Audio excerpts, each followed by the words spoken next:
Hi everyone, we're here, and my voice is actually doing better than I anticipated. I haven't had a conversation yet today, but I was out at karaoke last night, which is my friend puts on karaoke night here every Thursday, so I lose my voice every Thursday, and then it starts to come back by the time the next Thursday rolls around, and then I lose it again. How are you doing, Posie? Yeah, I'm good. My kids keep moaning about my voice because ever since the London protest, when I was really thirsty and then talked a lot for hours and hours with a really dry throat, I've sort of damaged my voice. So every now and again, I sound like a pubescent boy, and my voice just cracks. My voice just Well, cracks. That's it horrible. sounds fine, but also I feel like that's a better excuse than yelling at karaoke. Because the reason that you would lose your voice at karaoke would be because you weren't singing the songs, but screaming the songs, I think. Or you were just having too much of a good time to really care. I was having a good time. Okay, so just some basic housekeeping things, everyone. They're they're building an apartment on top of my apartment right now. So right now it sounds quiet, but at some point they're either going to start hammering really loudly or drilling something, but it doesn't sound like any regular kind of drill. It sounds like really big. So it's probably not a drill. It's probably some other tool. But anyway, might get super loud at some point. And everyone, if you want to ask questions, try to use the super chat because it's hard for me to follow all the comments and questions, and that's a better way for me to see things. So I don't know. Oh my.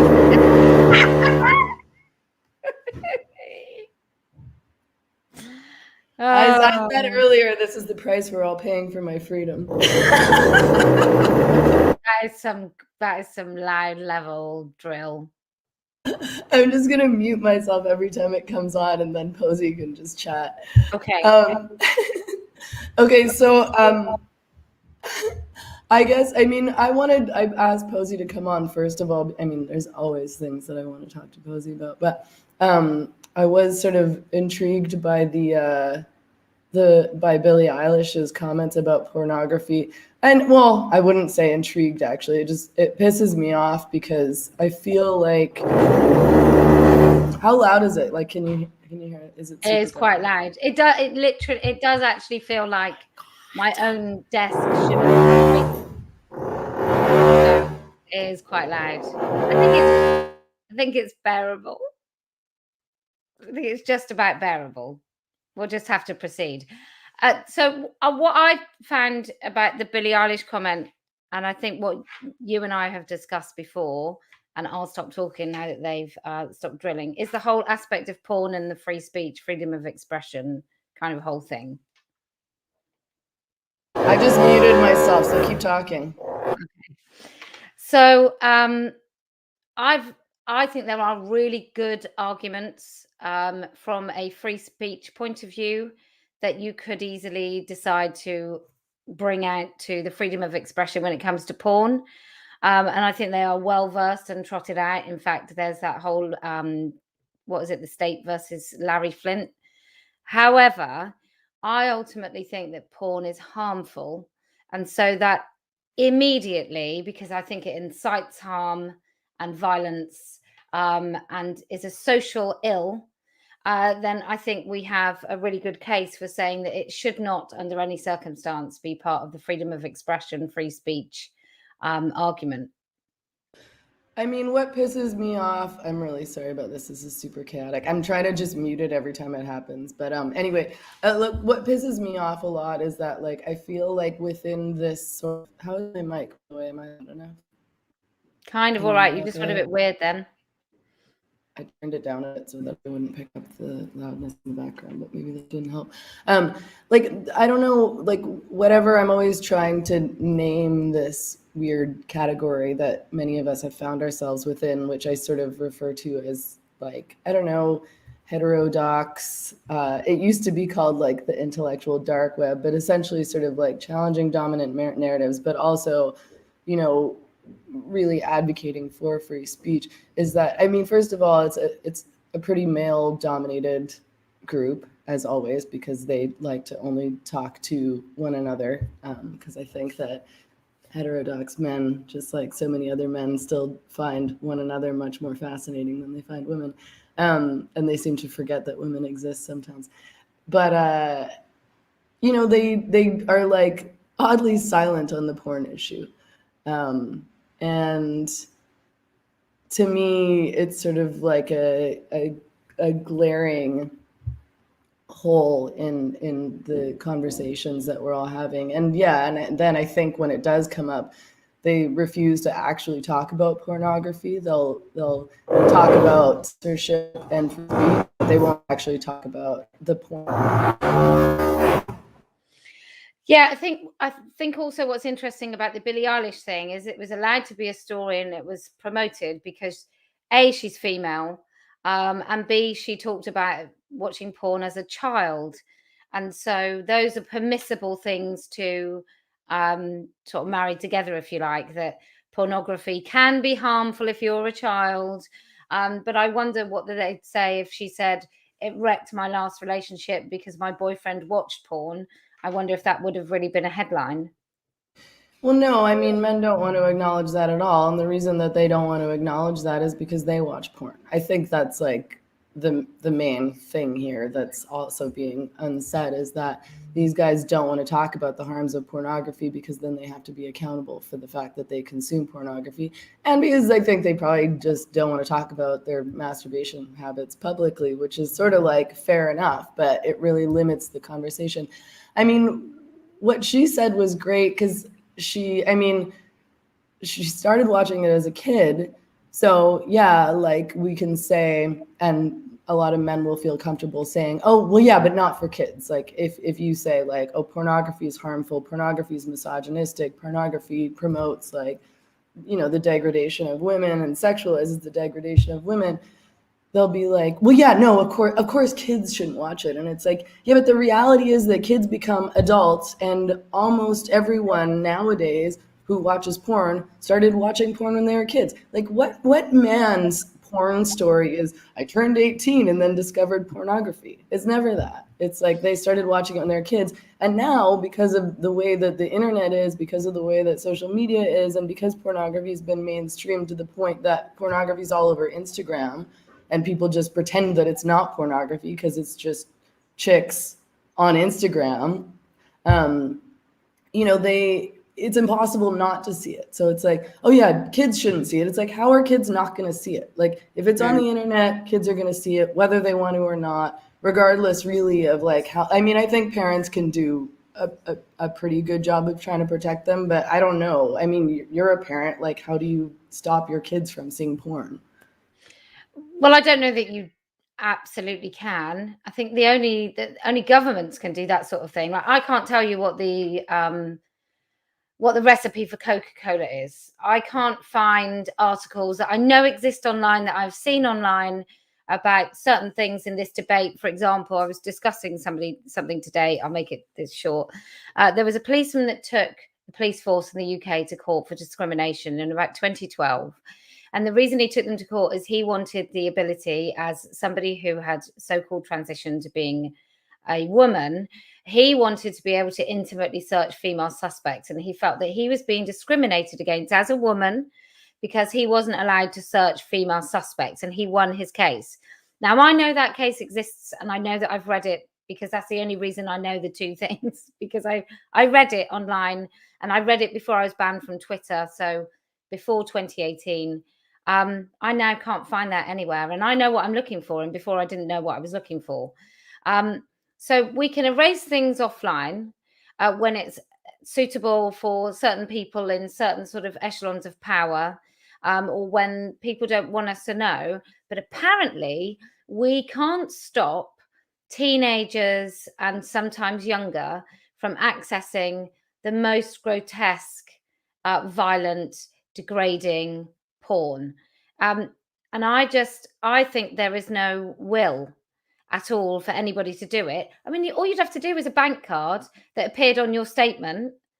And, you know, if you're, I don't really understand why it isn't a bank card on a statement.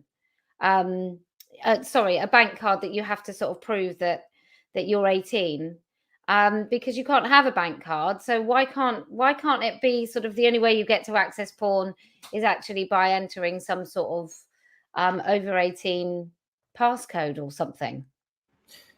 Yeah, I mean that would make sense. So you're saying I always get like I always have trouble figuring out what the legislation should be. I don't have trouble figuring out that pornography is harmful, and that I think that it's not just harmful to kids. I think it's also harmful to men, and I think it's harmful to women. I think it's harmful to relationships. I think it's harmful for human interaction. I think it's bad for your brain. I think it's bad for sex and so on and so forth.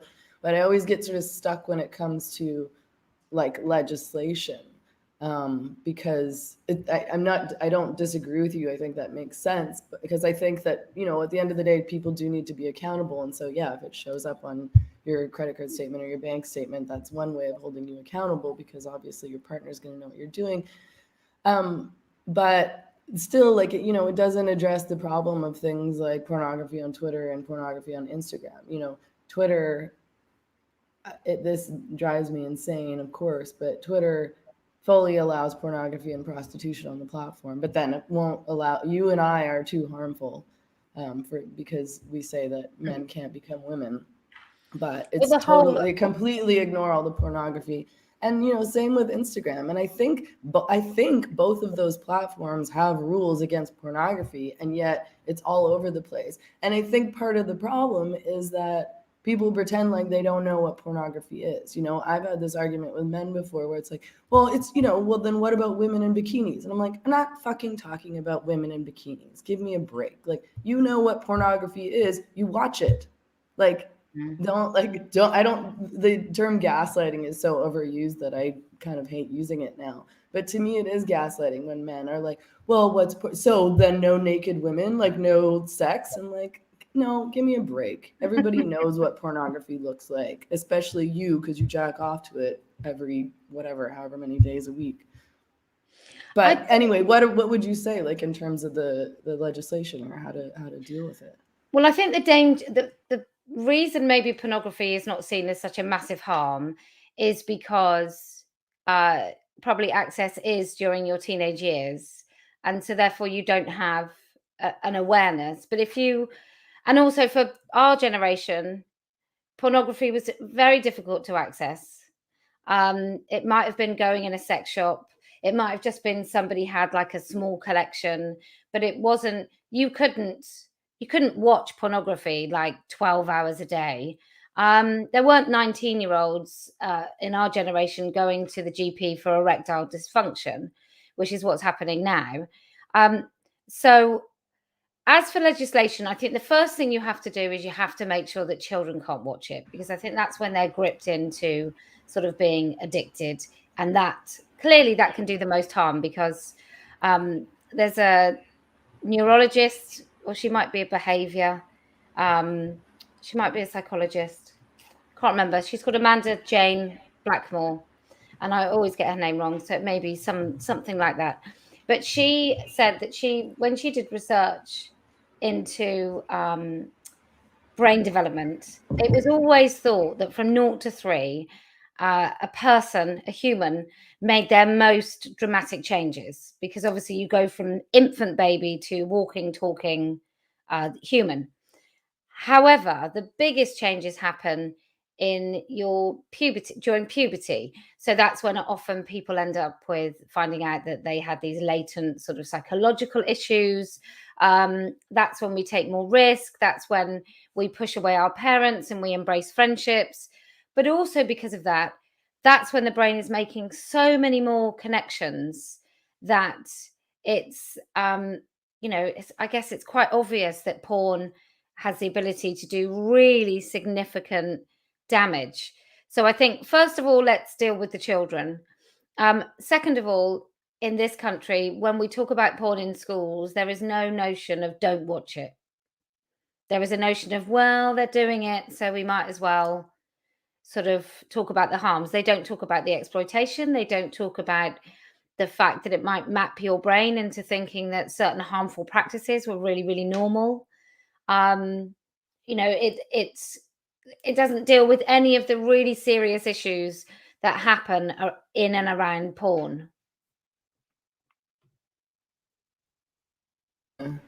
Unmute myself there. If this starts again, I'm going to mute myself again.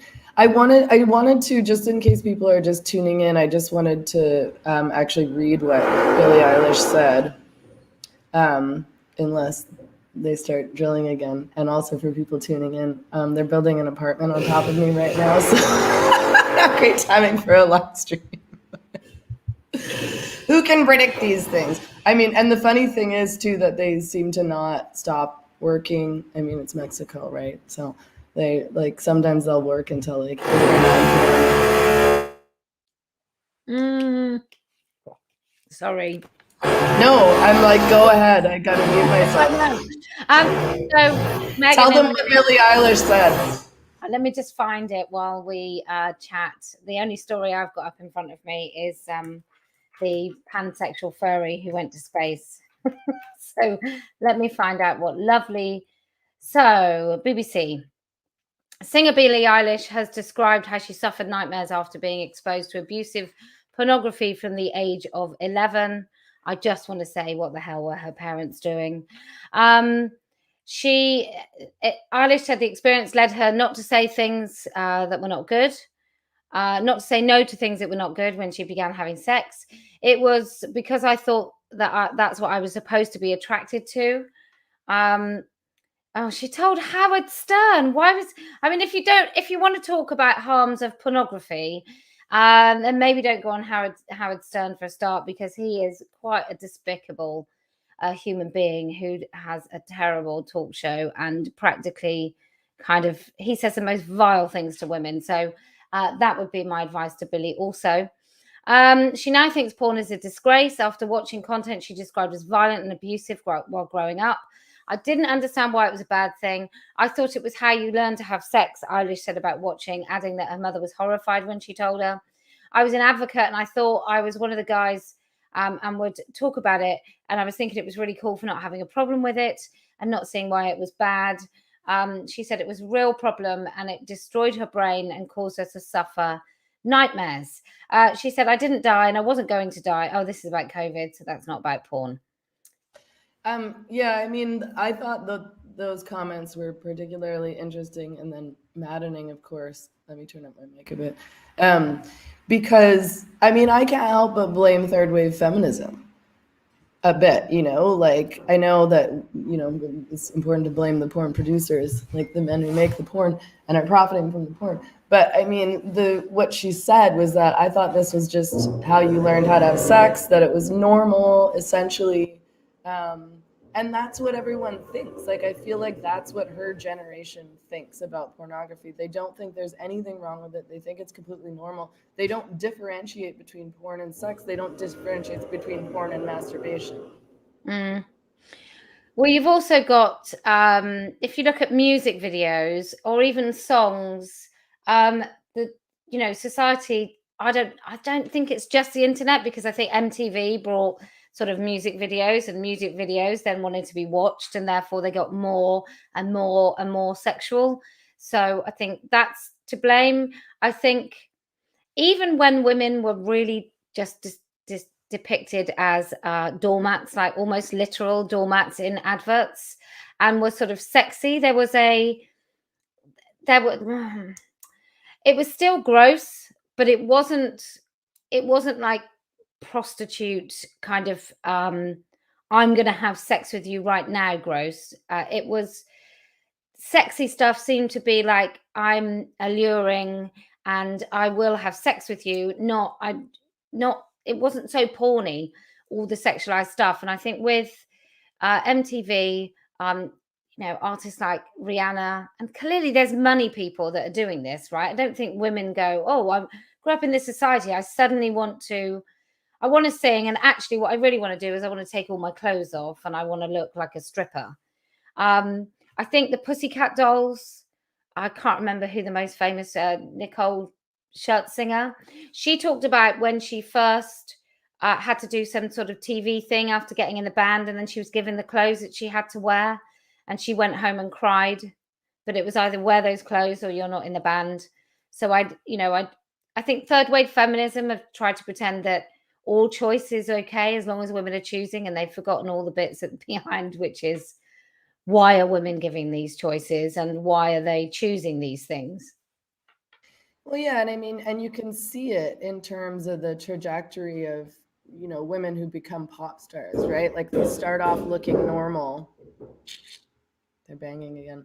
And then they get more and more sexualized, and they don't really seem to have any choice, right? No. Like it becomes pornographic, and in that world, it's like you have to, because everyone else is doing it, and it didn't used to be like that. Like I Mm. know that, you know, that makes you sound old when you're like back in the old days, but you know, in the 70s, women, I mean, in general, people sort of just look more normal, but women could just wear normal clothes and look like normal human beings. And even in the 90s, like we had like Alanis Morissette, you know what I mean? And like, I mean, it was also like grunge was big then too. So But those she was a women, singer-songwriter. I think this is the difference. I don't but think even the Rihanna. singer-songwriters, I think, I mean, you're right. Like it's more in like the pop world, and like, you know, when it gets to the hip hop kind of thing, like people like These women are Beyonce. bringing less to the table, I guess, and so Well, therefore they're more of Rihanna's a so boring. commodity. Like, she doesn't have good songs, and I don't think she's particularly talented. So I guess you need to porn yourself up if that's the situation. Yeah, I But mean, even, but Beyonce does a little bit, but she doesn't really, does she? She doesn't I think do she's boring too. I don't think well. she's I that don't good. listen to any of this music, um, It's but boring. I just remember when I was growing up. Maybe it's the lack of independent music labels. Maybe it Mm-hmm. happens with everything. You know, my high street used to be full of shops. Now, because every high street has a supermarket, the smaller greengrocers have all sort of disappeared, and the butchers don't Yeah. really exist anymore. And so maybe that's the same with music. It's where you can make money, I guess.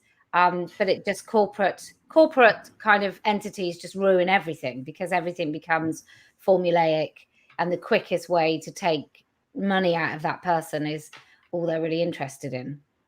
Well, yeah, and it's hard, or maybe even impossible, I don't know, to become big unless you participate in that corporate world, Mm. right? Like, and I mean, even like it's like people talk about hip hop and the women in hip hop being so sexualized, but it wasn't always like that either. Like the chicks who were like rapping in the 80s and even the 90s were wearing like huge clothes, you know, like big baggy t-shirts and sneakers and like big pants, and now Mm. they're in lingerie.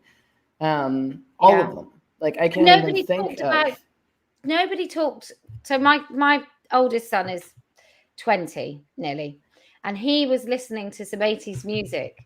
And he's quite into the 80s, and he's like, the lyrics are just so totally different. You know, the lyrics to all Yeah. music. I'm not saying that, like, I used to listen to Public Enemy and the Wu-Tang Clan and all that sort of stuff. So I'm not saying that they were good, wholesome stuff, but it was at least somewhere over there. It wasn't, you didn't switch on the radio. Like sometimes I'll have the radio on, and I mean, even at my kids go to really nice schools, and they played a clean edited version of WAP.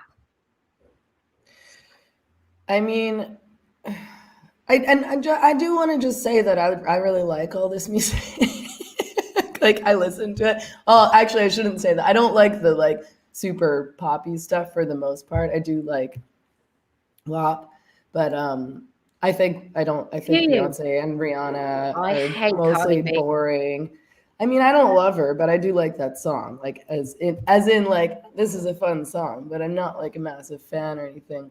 I even like Nicki Minaj I find boring. Like I think pop music for the most part is like not very good. And I don't understand why people listen to it and pretend that it is good, and it makes me think maybe you just don't like music, and you're like, well, this is music, so I guess I'm enjoying it. um, but I mean, yeah, like I guess in terms of the porn conversation, I find it almost overwhelming to think about how to combat it, because Yeah, because it's so much a part of everything now. It's not like it used to be where you'd have to go buy a magazine and open a magazine, or go to a video store and rent like a VHS tape to watch pornography. I mean, and it makes it so much easier for men to excuse it. And it's funny because like in feminism, you're supposed to just blame men. We're not supposed to blame women for anything. Women aren't accountable for anything. Women are victims. Men are, at fault for all this stuff. And and I just that pisses me off too, because I'm like, well, what about all these women who are posting porny photos on Instagram, like that everyone can see, including teenagers, like including kids. Like you're participating too, and you're doing it for completely selfish reasons, because you're either doing it because, I mean, it's all for money for the most part, but it's either for your own validation because you're insecure and you want attention from men saying you're hot, you're hot, you're hot, so that you feel better about yourself momentarily. Um, or it's because you're trying to build a brand, you're trying to become an influencer and make money that way, or because you're trying to make money via like OnlyFans. Um, and and it just completely normalizes it. Like it's almost like weird when women don't do that. Like I don't post photos like that on the internet. No, Um, there are some so-called feminists with very large followings that do post very revealing photos, which I find odd. Um, but going back to whether or not women are to blame, and what sort of blame we can apportion to women, I think the counter argument to that would be, if you grow up in a society where women are routinely objectified and valued on the basis of beauty and being sexually available, but only so much so only to the individual viewer has to believe they're sexually available, because actually, if they then do go out with numerous men, or there are loads of stories about them actually being promiscuous, then they can be shamed. Then I can see why somebody would do that. Like, the reason men aren't doing, unless they're gay men, aren't doing a load of OnlyFans, is because there isn't the market. And boys aren't growing up in a society in which they're told that they are valued for their penis, or the shape of their ass, or what they look like naked, or what they look like in sort of vulnerable sexual poses. I think a pop star that maybe comes close to that is someone, who did I see the other day? I think Harry Styles does a bit of it, but he does a bit of it with loads of personality and good writers or whatever. So he's quite provocative, but this sort of sexually vulnerable, available, hyper-sexualized thing is something that's only really sold to women, which is why there aren't boys being prostitutes or being told how to be a safe prostitute at universities across all of our countries. You still Sorry, I had banging? myself muted because they were banging away. They stopped for a minute. So, I mean, yeah, there's no market, but I like, so when I was 17 and I thought I was hot shit, and like I would, I was wearing like mini skirts and mesh tank tops through January, and I still wear short skirts and like whatever. I still want to look attractive. I'm not going to pretend like I don't, but I still like, even when I was 17, and you're not particularly intelligent when you're 17 years old, I still knew that I shouldn't rely on that as my sole source of confidence. So why are there women my age who are still behaving like this, who are still posting these porny, like posting their asses all over Instagram for attention? Like, what are you doing? Do you think this is going to achieve, the confidence that you want? Like, to me, it's embarrassing, but I think men don't see it that way. And it just makes me think everyone's an idiot, Like, I'm like,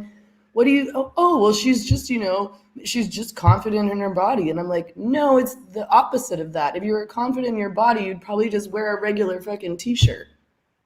Like, Well, or, look how you're dressed. Like, you're attractive, I'm attractive. We aren't all over the internet with our tits out.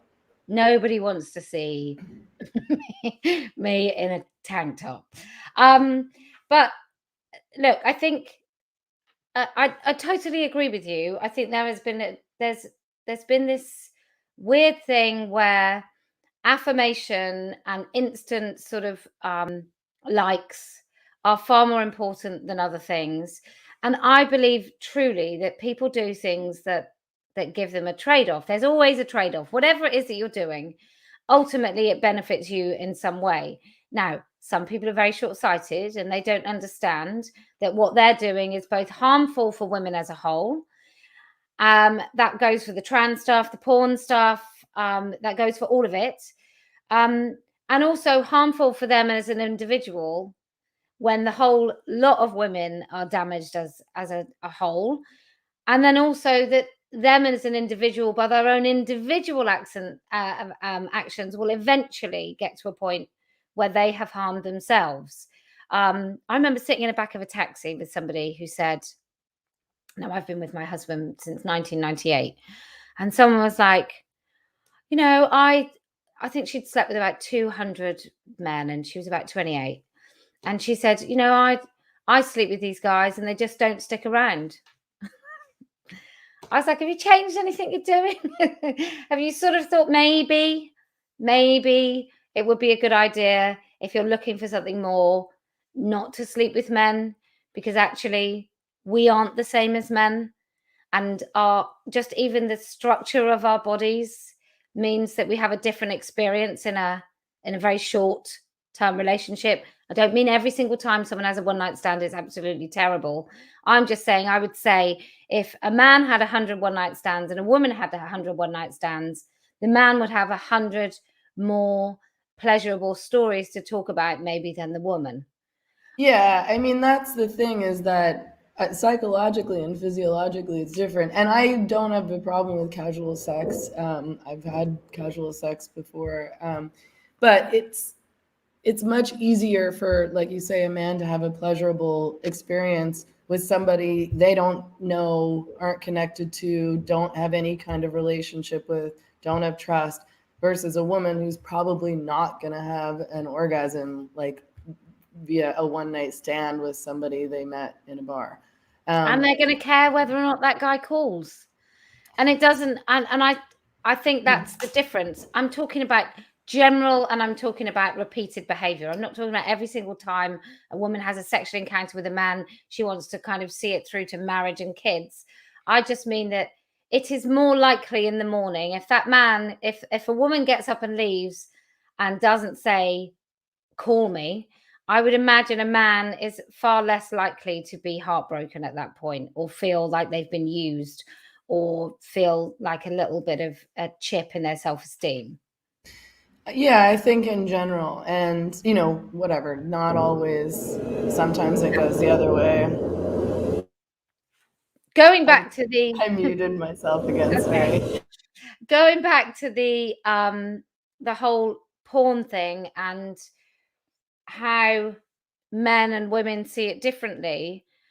If we consider that a man is moderately transactional and they're compartmentalized, and they for themselves can probably put that somewhere that they think doesn't impact the rest of their lives, and maybe until it becomes catastrophic for a number of men, where actually it does impact their sex lives and their sex lives. Now, most men who have casual sex, their sex life is not about the other person at all. So only when it actually genuinely affects a man and his body and his ability to perform. Because if he's suddenly violent in sex, or if he's sort of programmed to think that certain sexual activities which aren't so pleasurable for women, like anal sex, or a variety of different things, that I think there were some boys interviewed, and some of them thought the ejaculation mostly took place on a woman's face. These are some of the kind of the myths that these boys are being sort of Women raised. love that. That's how we come. Our clitorises are located right here. Just such shiny teeth. I mean, I guess I don't. Sorry, I don't want to interrupt you. I do just want to so I always find, like, when I talk to people who've been in relationships for a really long time, I'm not saying this to be condescending, I'm speaking generally. You know, like I have a different experience than somebody who's been in a relationship for 20 years because I've dated a lot and I've had a lot of relationships and I've slept with a number of people. And you know, and I know women who have casual sex and it's okay for them and it's a choice. So, and it can be fun, but I do, and I guess what I'm trying to say is that I differentiate between the woman who had sex with 200 men versus the women who are pornifying themselves on the internet.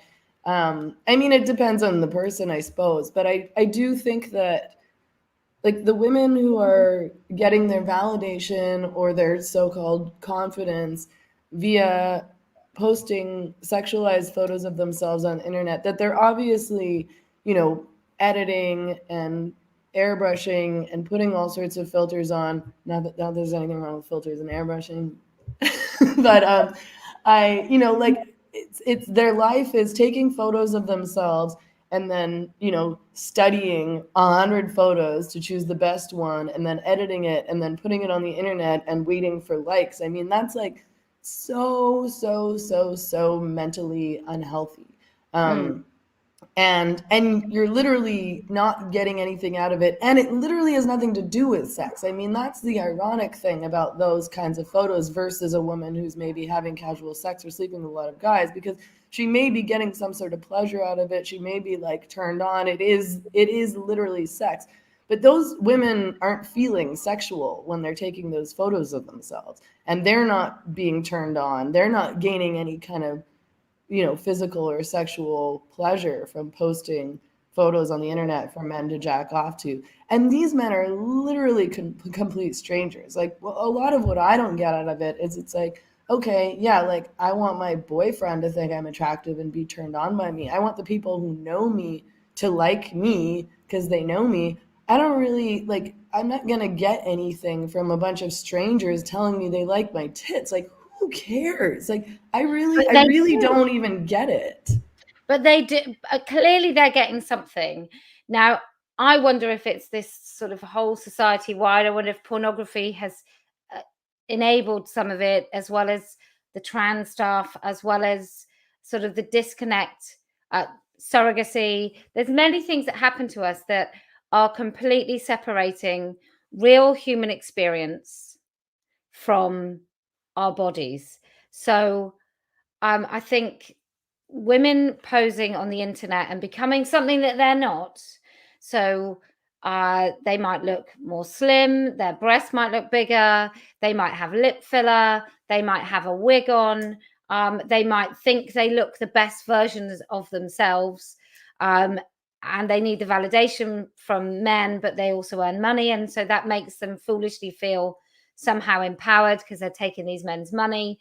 Um, I th- I think there's something really depersoned about it, because the best thing you can do when it comes to really truly feeling sexy, surely, is actually have a sexual intimate encounter with someone, whether that's a Yeah. one night stand or whoever it is. And with But somebody who cares about your pleasure, like with yeah, somebody who isn't just trying to get what they want, but somebody who's trying to get you off because they care about you and how you feel and whether or not you're enjoying yourself. so that I think that I wonder if there was any research into the girls that do OnlyFans, what actually their other sort of intimate, well, I don't really want to know about their sex lives, but you wonder whether there is a satisfaction gap between those women that Totally. sort of pose to be the most sexual things ever and how they are then treated in their own relationships, or what they expect from relationships, or it might have no correlation at all for those things. But I think there is a correlation. I think those women aren't having good sex. And it's because like I know women who so I know women who watch pornography and do like send porny photos to dudes on the internet via like dating apps and all sorts of stuff. And I know what their sex life is like, and it's the same. It's them trying to perform pornography and them not being sexually satisfied. It's still them thinking about how they look and wanting to make sure that this guy is turned on via what they think turns men on, which they learn from pornography. Like I don't have that kind of relationship to sex. I don't think about what I look at all, and it's because I haven't trained my brain via pornography. So I don't see myself like that. I don't watch porn, so that's not, what I'm thinking about when I'm having sex with a man. And I'm not trying to replicate that. And I think that if I did watch pornography and I did look at that kind of imagery, then it would, no matter how much I thought critically about it, I think it would get into your brain and you would kind of start doing that. Like you'd be learning sex acts via porn, and I think you would just kind of inherently start doing it. I also know, like I've talked to women, like I know a lot of women who've been in prostitution. I've talked to women who still are in prostitution, and all kinds of prostitution, like the kind of prostitution like on the downtown east side that they sort of started doing when they were 13, and women who are, call girls, like high-end escorts. And the women, like if you're in prostitution, you're not having sex with men. Like you think you have zero interest in sex. You have no interest in relationships with men. You're kind of like sexually dead. And I suspect that's probably similar for women in pornography, because pornography and prostitution is practically the same thing. I think I think a lot of men don't know that, and a lot of men are in denial about that, just as much as they're in denial about like why. Okay, but what if they choose it? Why would a woman choose prostitution or pornography? Do you think a mentally healthy person chooses prostitution or pornography? Oh, it's okay if they choose it. It's like, is it? How did she get there? Well, why am I not in pornography? But that's the whole. It's so I go from the kind of it's not their fault because they're growing up in this nobody grows up in a vacuum. It's not their fault. To well, why aren't boys funding their university with prostitution?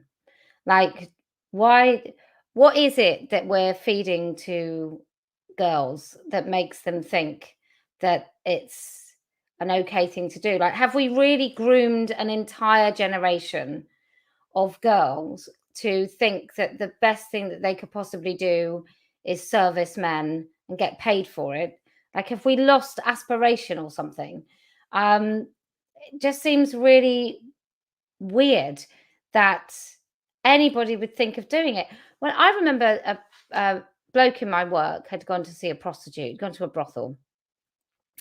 And it was really, really unusual. I didn't know a single person when I just started my working life who'd ever admitted to using a prostitute, right? That I must have known people, but nobody had admitted it. And this bloke did. And everyone just thought he was a disgusting, scummy, dirty, vile man. Now, that might not have been because he'd slept with a prostitute and what sort of man would do that. It was probably more a value judgment about the prostitute, that they're dirty and vile, and therefore if he's been near her, he's dirty and vile. But it was all seedy and gross. Now, when I went and worked in London with really posh kids who'd all been to sort of Marlborough and the really elite private schools in this country, Marlborough is where the current, where Kate Middleton went to school. So really posh kids at Rugby, Marlborough, Eton, those sorts of schools. And they just were like, oh, we're going whoring. They would just say it and shame it. Ugh, We're all going to go whoring. So gross. I know. And so it was quite coming from like working class, thought it was disgusting, degrading. And then posh kids, leap forward 10 years or even 5 years.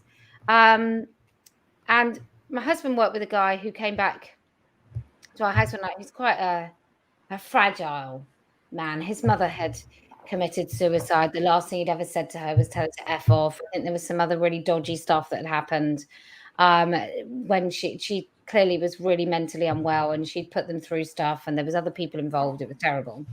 So he had a really bad idea and feeling about women in general because his mother had been so atrocious. But he sort of said that one of his friends had lost their mother, so they just got in a blue taxi in the middle of Bristol city centre and asked for whores and got taken to a residential street where there was a whole house of Eastern European prostitutes. And I was like, you do realise they're probably trafficked women, don't you? And he said, and I said, it is disgusting. I mean, I did ask him, I did say he couldn't stay at our house. But he was like, well, I'm a nice guy, so I probably like made their day. I was like, no, you just made them understand that all bloody men are like it. Not just the vile, scummy, dirty men off the street, but also young, good-looking, supposed nice guys are also going to pay, not them, but somebody else in that house to have sex with them. I said, which really is rape. But he hadn't even entered his mind. A lot of men have this idea that they think, and again, I can't tell how serious they are when they're saying this. I can't tell if they're just trying to comfort themselves or if they truly believe this. But this idea that they're helping these women. Oh, well, I'm helping her because I'm paying her and she needs the money. I'm helping this Instagram whore by liking her photo because it helps her make money. Oh, I'm just doing her a favor. And it's like, I mean, I guess in some way you're helping her make money.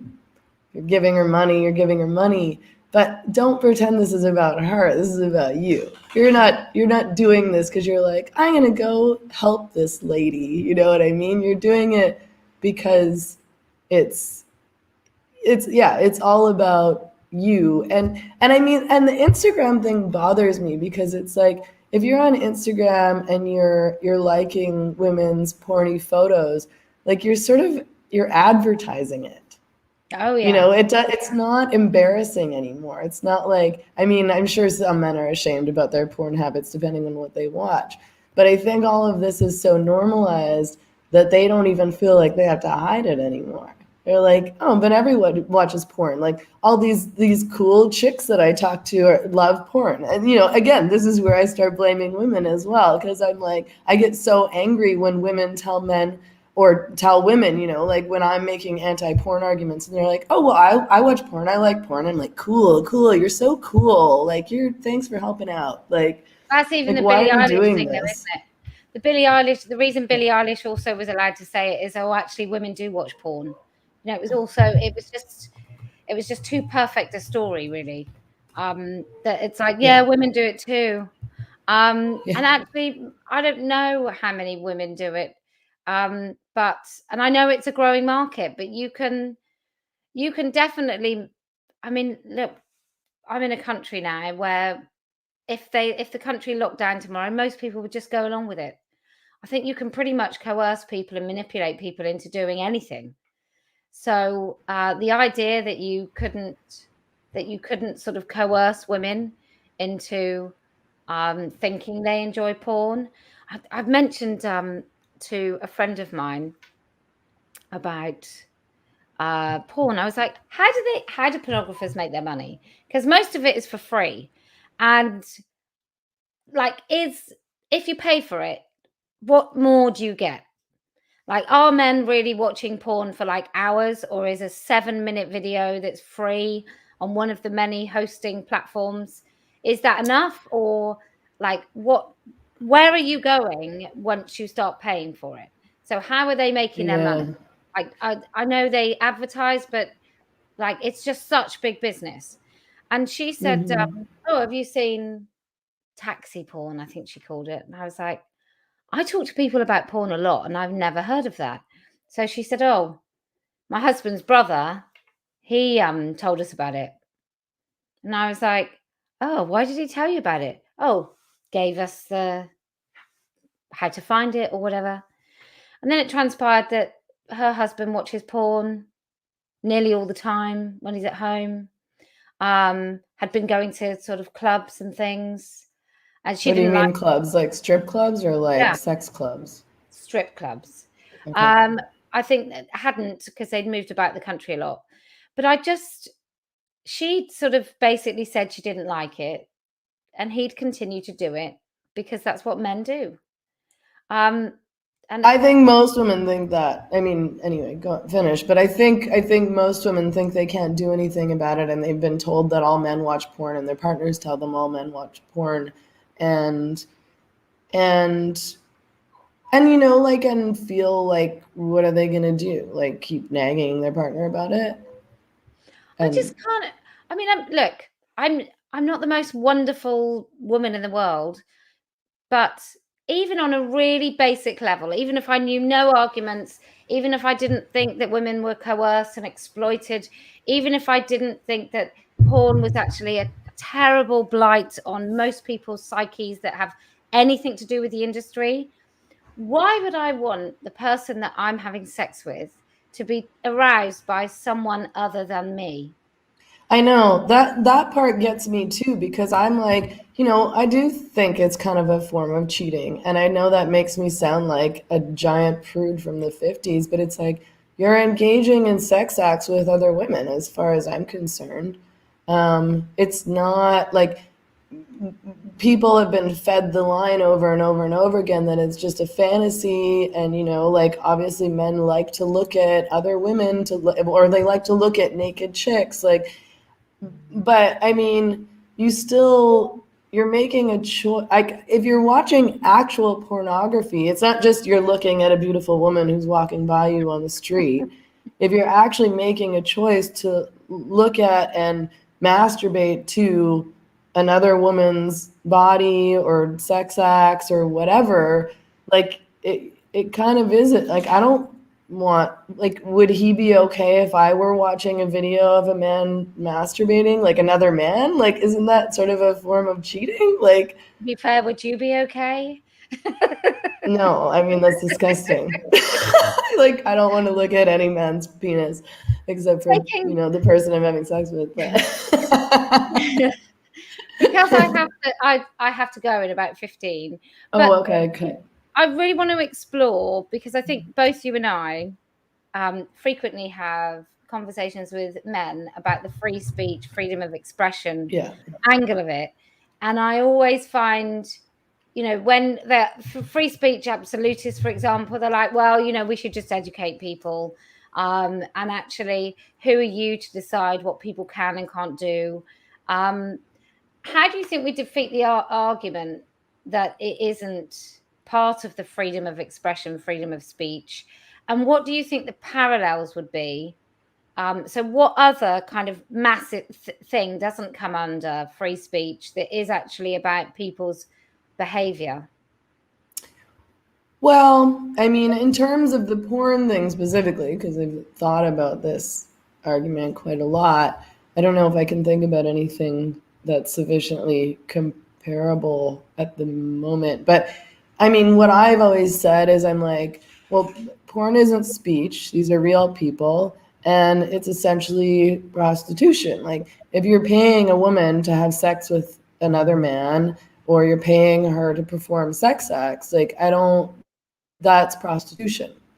And I don't think you could ever argue that prostitution is speech. I think that people go to the free speech angle because they're like, oh, well, you can't just, like, censor nudity. And if people want to do this, they have to be allowed to do that.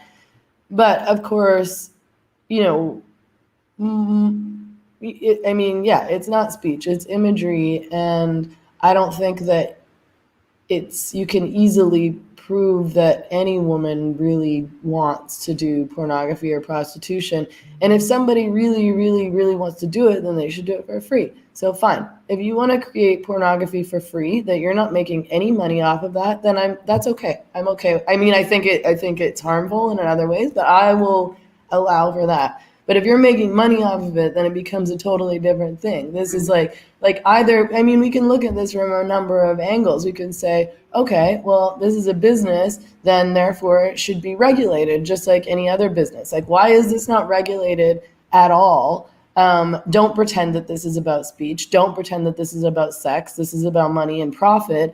Or if it's just about sex and sexuality and, like, people doing sexy things that they love to do, then just go do that, and you don't get to make money off of it. Yeah, I don't think nothing to do with speech. Nothing to do with fucking speech. any already. Like when I'm talking about speech and like being able to say what I want to say on the internet, like when I tweet men are women, though, I don't make any money off of that. It's not like my brand. Well, maybe it is my brand now, but I didn't do it on purpose. I think prostitution and pornography is very neatly encapsulated by Orwell's freedom is slavery, because it really is, this freedom of expression, or free to make porn, or free to be prostitutes, is basically, it is a type of sex slavery.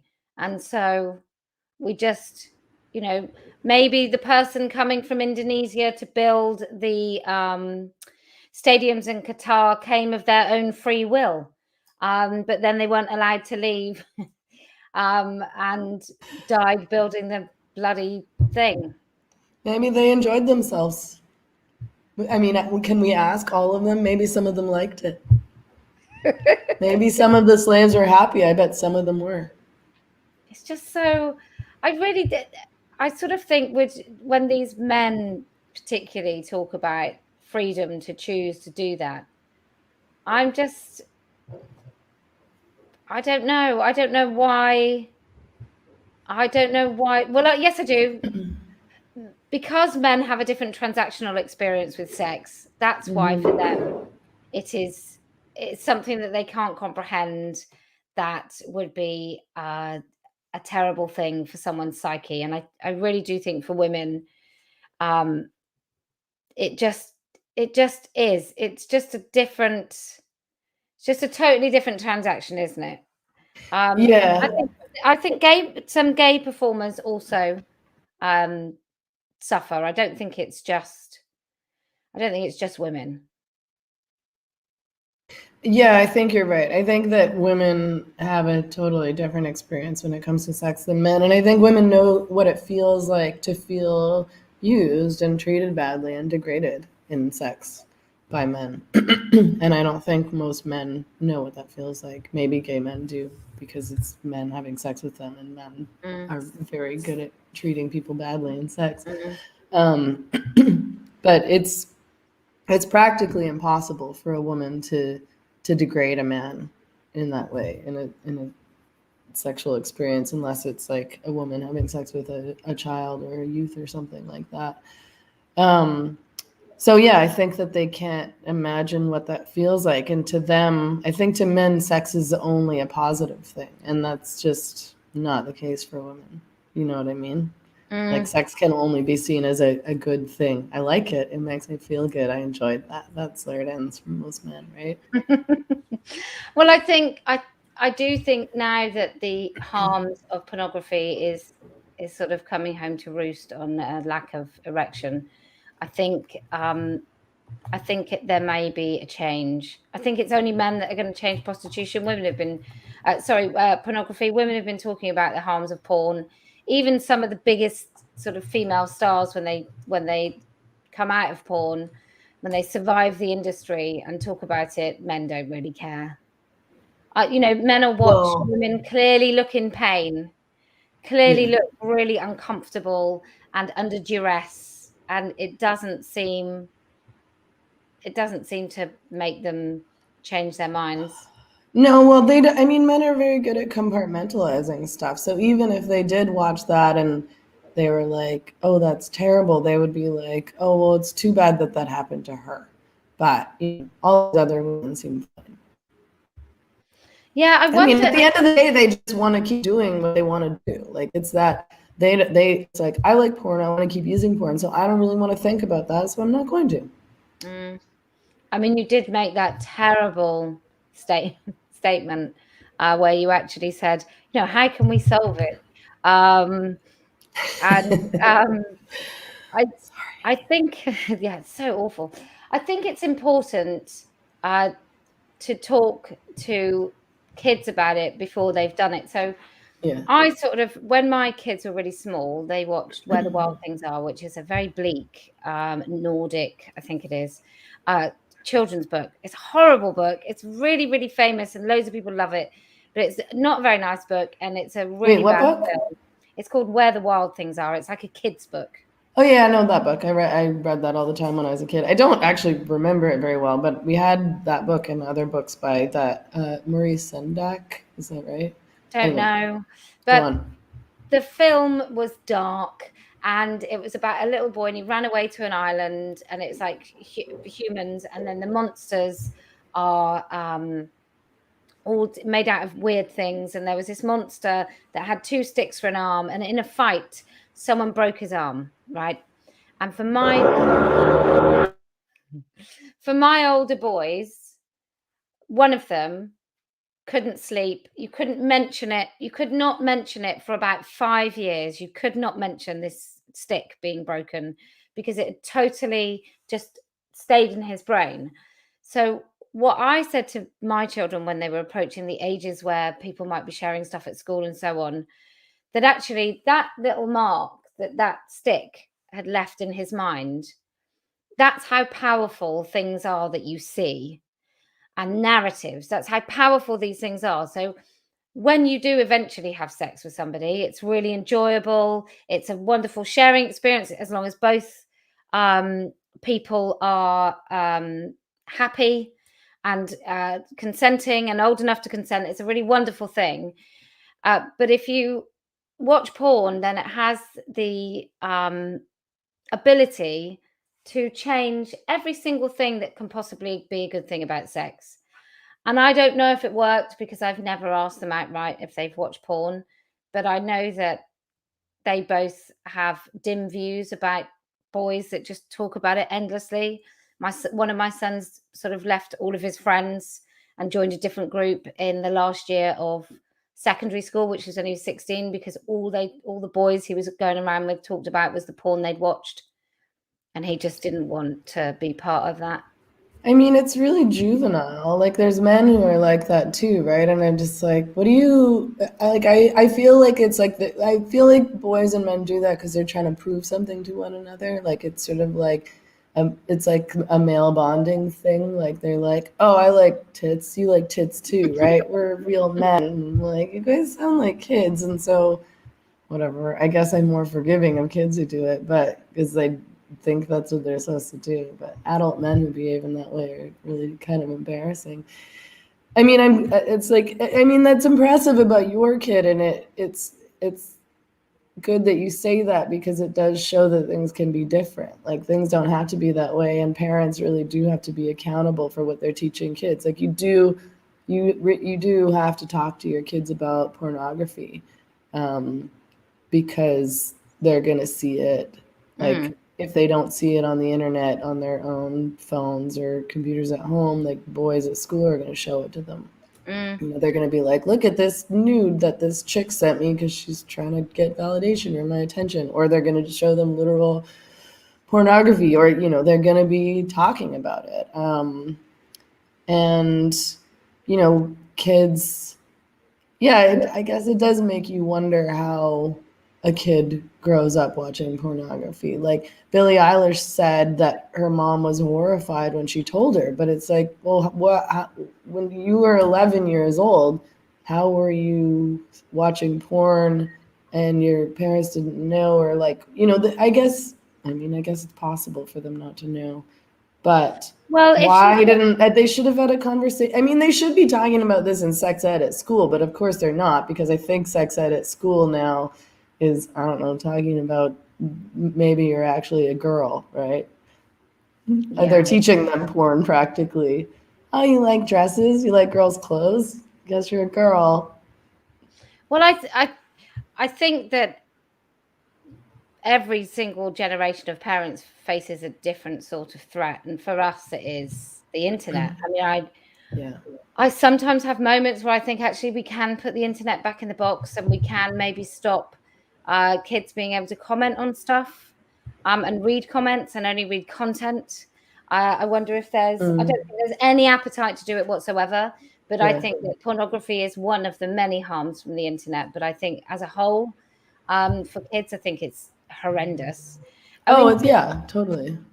for my kids, and I'm not the best mother in the world, but I try my best, but I'm pretty sure I fail miserably in many instances. but they weren't allowed to have access to the internet in a room that wasn't a family room with the door open, so that at any point I could see exactly what they were doing. And clearly they do now because they're older, but I don't see, there would not have been an opportunity for an 11-year-old in my house to have watched pornography. There just wouldn't. And so I think all parents have a duty to understand what the harms are and what they can do to prevent it. And that includes things like if you have a Microsoft family account, then you can see every single thing that your kids ever logged into. Yeah. I mean, kids can get around stuff, obviously, always. Yeah.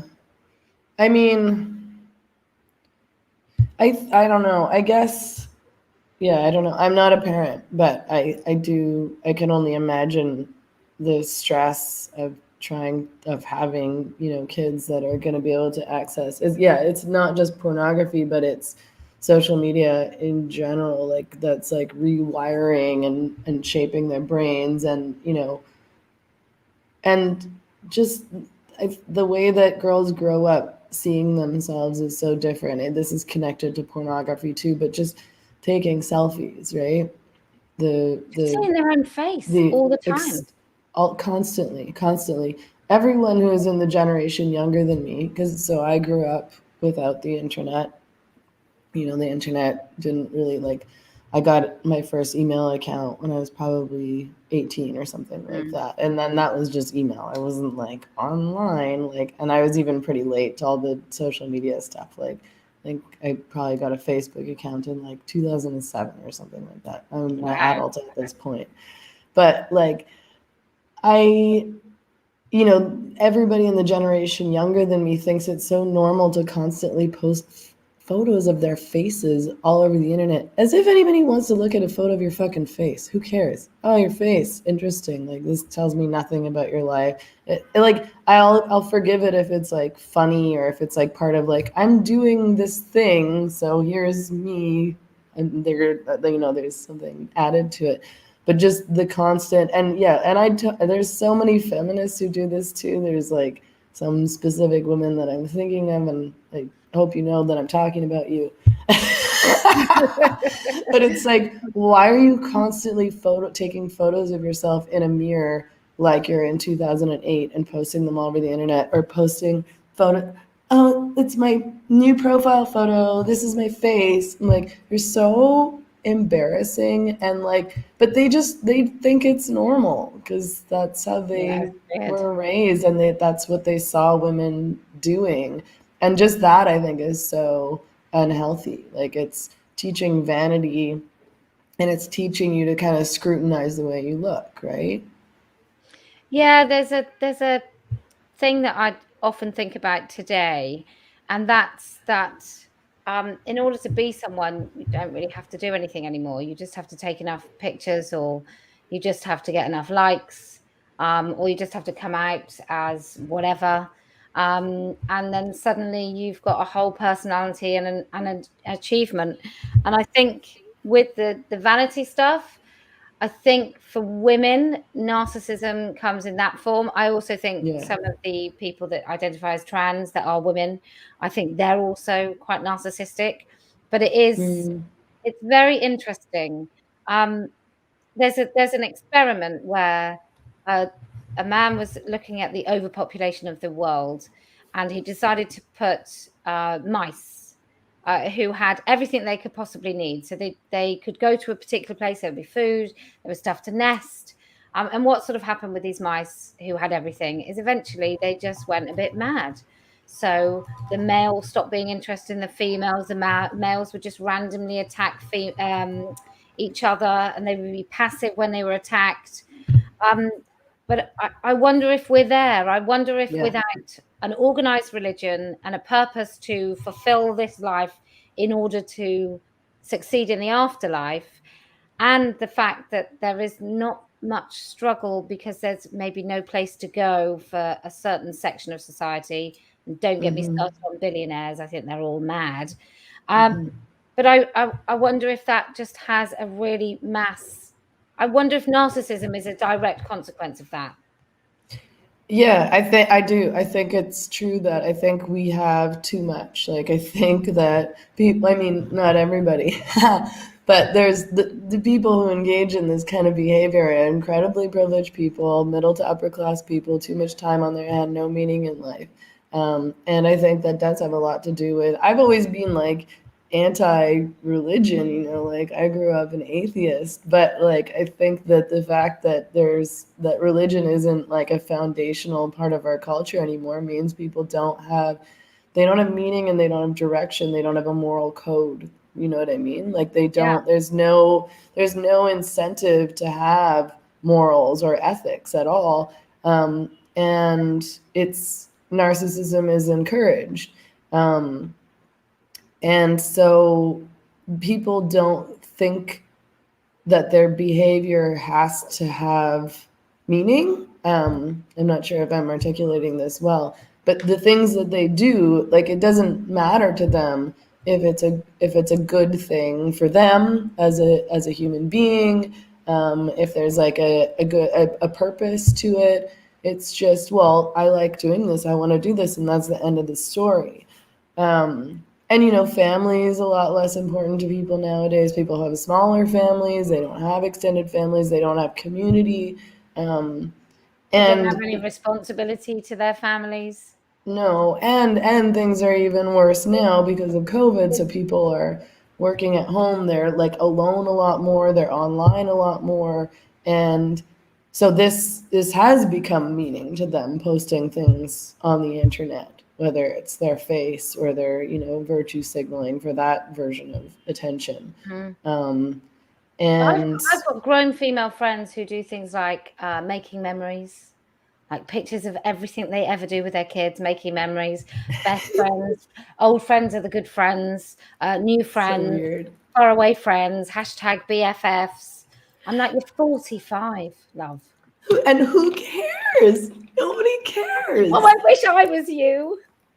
Yeah.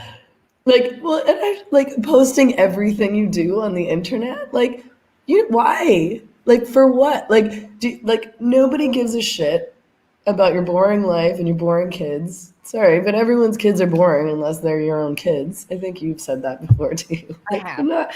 why would I want to look at a photo of your stupid kid? I don't know your kid. I barely know you. Like, not your stupid kid. I mean, you're not posting photos of your kids on the I internet. don't really post photos of my kids now. No, but or just every mundane, inane thing that you're doing on a daily basis, like a photo of your fucking coffee. Oh, cool! You had a croissant and a coffee. That's only because I've got really nice mugs. Well, yeah, I mean, you're trying to sell something. Fair enough. It is sort of it is weird that anybody is so interested, but then, you know, the thing that I talk about the most, I guess, is the trans stuff, and that's the same as this furry pansexual who was the first furry pansexual to go into space on Jeff Wait, Bezos. tell me what happened here. I don't understand. Did this person actually go into space? Yes. So this is from The Advocate. Space is about to get queerer and furrier. Streamer Cameron Best is set to be the first pansexual person and the first furry to fly into space on the 3rd. So he's already been on the 11th of December, and that's on Blue Origin. Now, what I find interesting about that is the fact that him being pansexual or having sex with anybody, the fact that him being pansexual is relevant to going into space, and even less relevant is what he likes to do for a hobby or to get his rocks off. I have no idea whether he's a that your fetish is relevant. I mean, relevant to space, but also I mean, what a weird thing that we live in this culture where it's something that it's normal and that you should talk about your fetish you should advertise your fetish to not just everyone you know, but everybody on the internet. Like, as if it's an identity. Yeah. As if anybody wants to know about your sex life. And if it matters, it's like everybody has sex. Wow, you're so incredible. You got an erection. Cool. Except they probably don't. I mean, if he's a pansexual furry, then I'm guessing that sex is very theoretical. But just who cares what you do in the, just who cares? Who cares if you Yeah. like, I mean, it's a weird fetish as well, the furry thing, right? Yeah. It's a weird fetish. It's not, I mean, I don't know that too many fetishes aren't weird just by the virtue of being a fetish. Yeah. But to think that that's something that you want to share with everyone, just so weird. Well, Just, it's like, yeah. I guess your mental illness is like, it's all, I think it's all mental illness. I think most fetishes are mental illness, right? I Like, think, yeah, I think they set in your formative years. Often yeah. there is some sort of something, isn't there? So it's Yeah, like there's a trauma or ultimate something order. weird happened to Yeah, you, yeah. and it became like stuck in your brain. I know women that have gone on dates, right? Met somebody through Tinder or gone on a first date, and the man has literally turned up with his fetish for her to perform. So Ew, like whatever that what? might be. Like show me Well, your like feet? somebody turned up, feet would be one, but somebody went on a date with someone who brought along a fishnet body stocking and People like, expected her to well, wear it, and she did.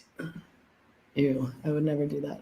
Um, and yeah, just the fact that, I mean, queer culture, third wave feminism, whatever the LGBTQ movement has become, has all done this, right? It's like your fetish is great and everyone should accept it and everyone should do it and nobody should shame you. That's why a man would show up with their fetish because they've been told that, like, oh, this is fine and good and my partner should participate in my fetish. Like, this is my sexuality. This is me. This is who I am. More narcissism, right?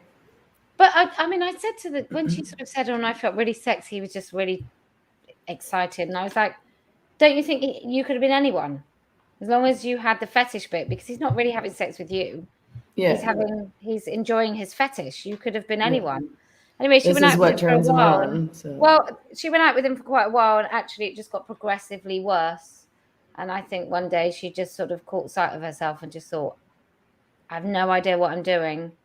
And I think it comes with an abuse, because if you have a very fixed kind of need to satisfy this fetish, yeah. then I would think, like all paraphilias, that eventually you get to a point where it can sort of tie in with anger, with manipulation and coercion. I would imagine that it becomes a really overwhelming part of your life, and therefore that of your, it's just quite abusive to any partner that's involved in that.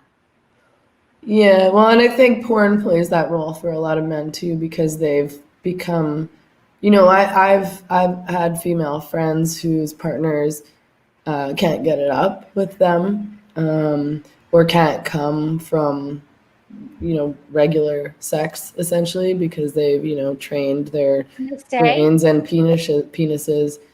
Oh yeah, like Hmm. and encouraged it. Like I had a friend, I'm not friends with her anymore because she's an idiot, but she told her, like, she found out that her partner was watching trans porn, so he was watching pornography of, chicks with dicks porn, um, Bloke and tits. and she found it and he was embarrassed. Sorry, yeah, that too. That's all right. um, that's a classier way of saying it. Sorry, yeah. No, I you're right. I but I think that's what it's called in porn. Yeah, no, Like, I'm joking. I okay, yeah. wasn't really meaning to No, sorry, correct. it took me a little bit to clue in. I was like, oh yeah, right, okay, got it. But like, so she found out he was embarrassed, and she was like, so this is what she said to me. She was like, no, no, no, babe, don't be embarrassed. It's just a fantasy. It's okay. You can have your fantasies. And I was like, why the fuck? Sorry, I'm spitting. I'm so upset. Are you like? It's not okay. It's weird and gross. Mhm. And I bet you feel weird and gross about it on some level, or have you just fully shut down that part of you because you're with a man who is a porn addict and who also used prostitutes, um, and you've decided to stay with him, so you have to accept all this stuff. But why are like even if you had to compartmentalize that and shut that down to stay with him,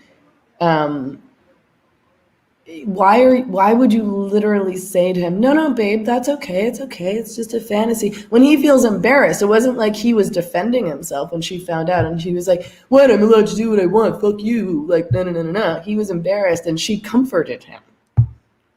I don't know why women do this. I guess it comes back to just consistently not policing their own boundaries.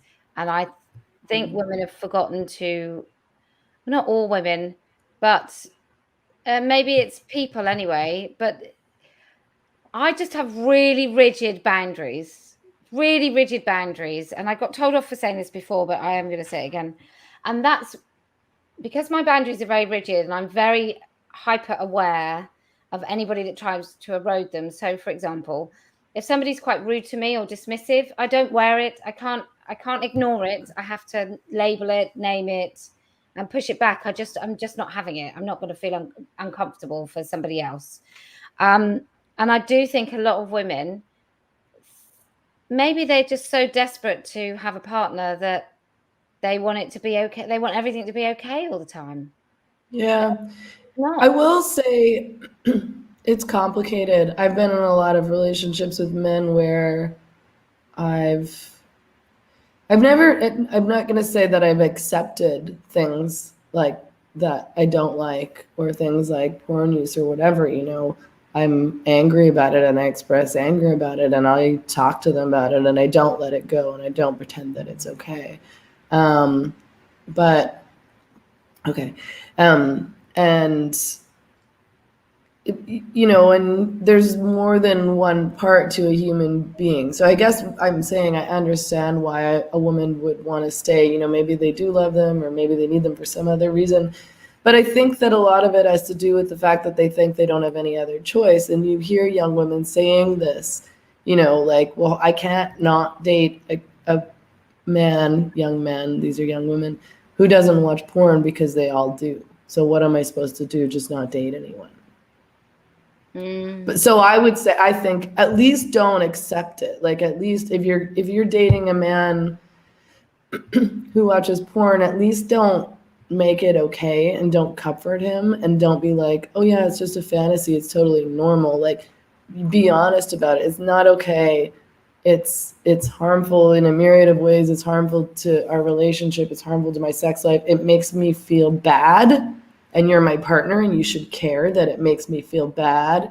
This chick is fucked up. She's probably being exploited. If she's not, she's probably addicted, mentally ill. She was probably molested. This is a reality. Like, I'm not trying to stigmatize women in porn, but this is true. If you listen to women in porn or prostitution talk about their lives and how they got there, that's what happened. And I know Posie has to go soon, everyone. So we didn't talk about the UPenn swimmer. I don't know if you have time to or want to bother. It's okay if we don't. This was a very good conversation either way. I think the swimmer, I think, is I don't even know if we need to talk about it. It's so ridiculous, and everybody. Yeah, I mean, the thing that made me mad was that I saw an article that, so the parents got mad, as they should, thank God, saying like, this is, bullshit. This is screwing female athletes out of a chance to compete fairly and win. And the school said, I'll read it. Please know that we fully support all our swimming student athletes and all of our swimming student athletes. Like, we're talking about female athletes, but okay. And want to help our community navigate Leah's success in the pool this winter. Penn Athletics is committed to being a welcoming and inclusive environment for all of our student athletes, coaches, and staff. We hold true to that commitment today and in the future. And then they say, we've encouraged our student athletes to utilize the robust resources available to them at Penn. And I'd like to share them with you as well, the school.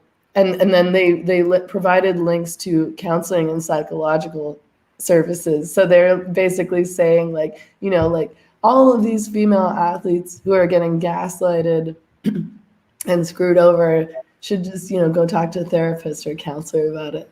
And I was like, cool, we're totally back in the 1800s, where it's like, You're crazy. We should take out your uterus, probably.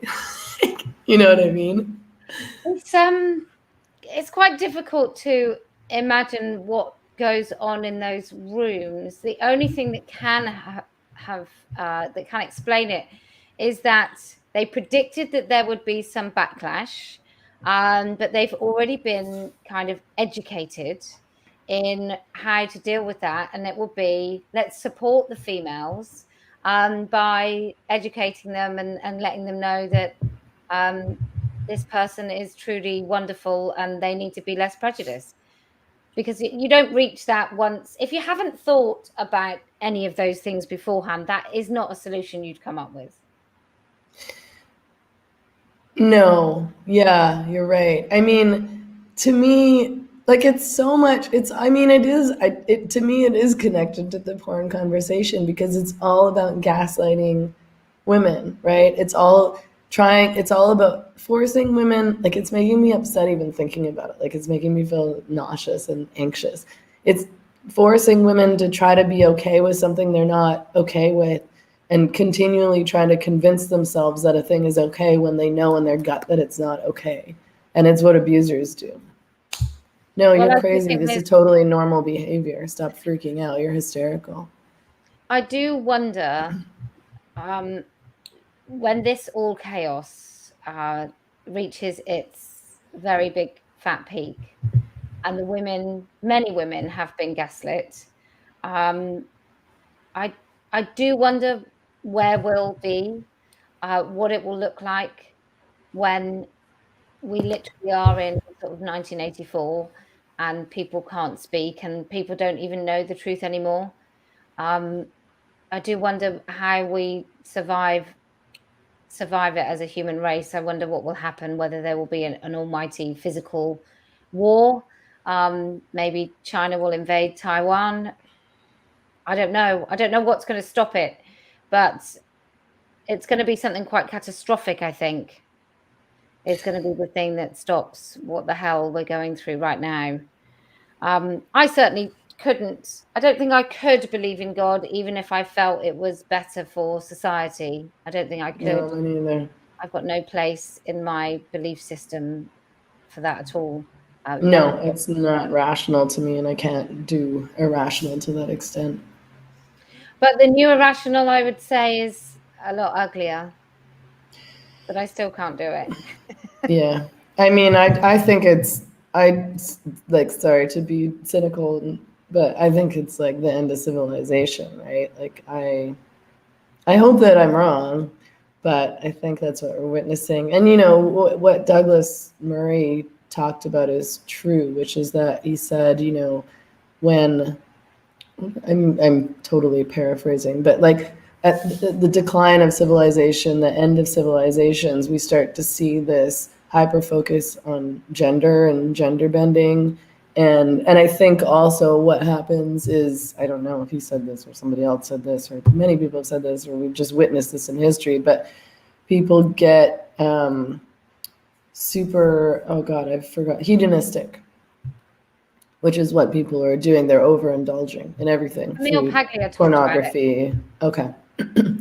You know, people Last are, day tomorrow, there's but like this like gluttony movement where it's like, you shouldn't feel bad about anything you eat whatever you want. And it's like, no, this is, I mean, first of all, you shouldn't be fat and you shouldn't eat unhealthy food. Like you shouldn't just feed yourself fast food and pop. That's bad for you. And like, and no, like just do whatever you want to do all the time. Your porn habit is fine. Your fast food addiction is fine. Like lie on the couch all day and watch pornography and stuff, fucking cheeseburgers in your mouth. Like it's hedonism, right? And it's being promoted as kind of like, I guess, self-care, right?